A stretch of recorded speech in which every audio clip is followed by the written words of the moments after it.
The rusty hinges of David's old pickup truck groaned in protest as he slammed the door shut, the sound echoing across the nearly empty gravel parking lot of Oak Creek Elementary. He sat in the driver's seat for a long moment, his calloused hands gripping the steering wheel so tightly his knuckles turned white. It had been 6 months since the accident, 6 months since the world had shattered, leaving him to piece together a life for his 8-year-old son, Toby, out of the leftover fragments. Being a single father wasn't just a title. To David, it felt like walking a tightrope over a canyon in a perpetual storm, terrified that one wrong step would drop them both into absolute ruin. He wiped a bead of sweat from his forehead, adjusting the faded blue collar of his work shirt. He had rushed straight from the construction site, the dust of drywall and concrete still clinging to his boots, because Toby had forgotten his packed lunch on the kitchen counter that morning. It was a small mistake, a human mistake, but to David's frayed nerves, it felt like another systemic failure on his part.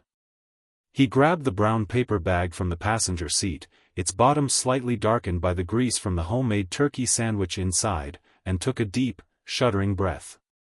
He just wanted to slip in, drop the lunch off at the front office, and slip back out before the crushing weight of judgment from the other parents or the faculty could pin him down. He hated the looks he got, the pitying smiles, the tilted heads, the soft, hushed whispers of "that poor man" that followed him whenever he attended a school function alone.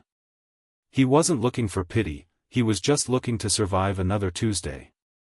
As he pushed open the heavy glass double doors of the school, the familiar scent of floor wax, sharpened pencils, and stale cafeteria pizza hit him like a physical wave. The hallway was brightly lit, adorned with colorful construction paper cutouts of autumn leaves and finger-painted masterpieces that seemed to mock the gray, muted reality of David's internal world. He walked with a purpose, his heavy work boots thudding softly against the polished linoleum, keeping his eyes fixed straight ahead. He made a beeline for the administrative office, but as he approached the front desk, he found it completely deserted. A small wooden sign read, "Back in 10 minutes," alongside a brightly colored arrow pointing down the corridor toward the gymnasium and cafeteria. David checked his watch. It was exactly 12:15 p.m., prime lunchtime. A collective roar of children's laughter and clattering plastic trays echoed from the far end of the hall, growing louder with every step he took. He hesitated, considering just leaving the bag on the counter, but the thought of Toby sitting alone, hungry, and wondering why his dad had forgotten him again made the decision for him. He would just walk into the cafeteria, spot Toby's class, hand off the lunch, and leave. It would take 2 minutes, tops. But as David approached the wide, arched entrance of the school cafeteria, the ambient noise of 100 chattering children suddenly seemed to shift in tone. He slowed his pace, a strange, instinctual prickle of unease rising at the back of his neck. He stepped through the threshold, his boots coming to a sudden, dead halt against the floor tiles. The first thing he heard wasn't the chaotic joy of lunchtime, it was a sharp, piercing taunt that made him stop mid-step, the air instantly freezing in his lungs. "Hey, look, it's the charity case. Did your dad have to beg on the street corner just to get you those raggedy shoes, Toby?" The voice belonged to a cruel, loud-mouthed boy at the center table, surrounded by a court of giggling enablers. David's heart seized, a cold dread washing over him as he scanned the room and finally spotted his son. Toby was sitting at the very end of a long communal table, completely isolated, his small shoulders hunched forward as if trying to shrink into invisibility. In front of him was nothing but an empty tray and a small carton of milk provided by the school's free lunch program. The boy who had spoken, a well-dressed kid named Marcus whose parents were prominent benefactors of the school, was waving a pristine, store-bought lunchbox in Toby's face, while a couple of older kids laughed along, tossing crumpled napkins at Toby's head. David's blood ran hot, then ice-cold. The sheer vulnerability of his son, sitting there defenseless, bearing the brunt of a cruelty he was far too young to understand, struck David like a physical blow to the chest.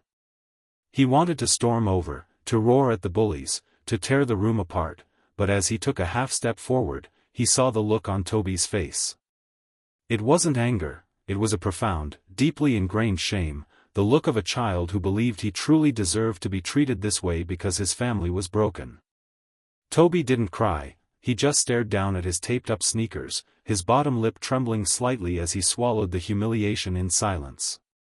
David realized with a sickening jolt that this wasn't the first time this had happened. It was a daily ritual, a hidden torment that Toby had been keeping to himself to protect his father from feeling like an even greater failure. David stood frozen in the doorway, the brown paper lunch bag crumbling slightly in his tightening fist, as the cafeteria noise swirled around him like a deafening vortex. He watched a nearby lunch monitor, a distracted woman scrolling on her phone, completely ignore the blatant bullying happening just 15 feet away. The injustice of it burned in his throat. He looked down at the sandwich he had painstakingly made that morning, suddenly realizing how inadequate it truly was compared to the lavish lunches the other kids had. But more than that, he realized that if he intervened right now like an angry bull, he might stop the bullying for today, but he would leave Toby with the reputation of a weakling who needed his daddy to fight his battles. He needed to be smart, he needed to show Toby, and every single person in this room, that their worth wasn't defined by the money they lacked or the tragedy they had survived. David took a long, steadying breath, forcing his racing pulse to slow down, and deliberately smoothed out the wrinkles in the paper bag. He lifted his chin, squared his broad shoulders, and began to walk down the center aisle of the cafeteria. The heavy, rhythmic thud of his work boots seemed to cut through the ambient chatter, drawing the attention of a few nearby teachers and students. He didn't look at them. His eyes were locked entirely on his son, projecting a calm, unshakable strength that he didn't fully feel inside, preparing to turn a moment of utter humiliation into a lesson that neither Toby nor his tormentors would ever forget.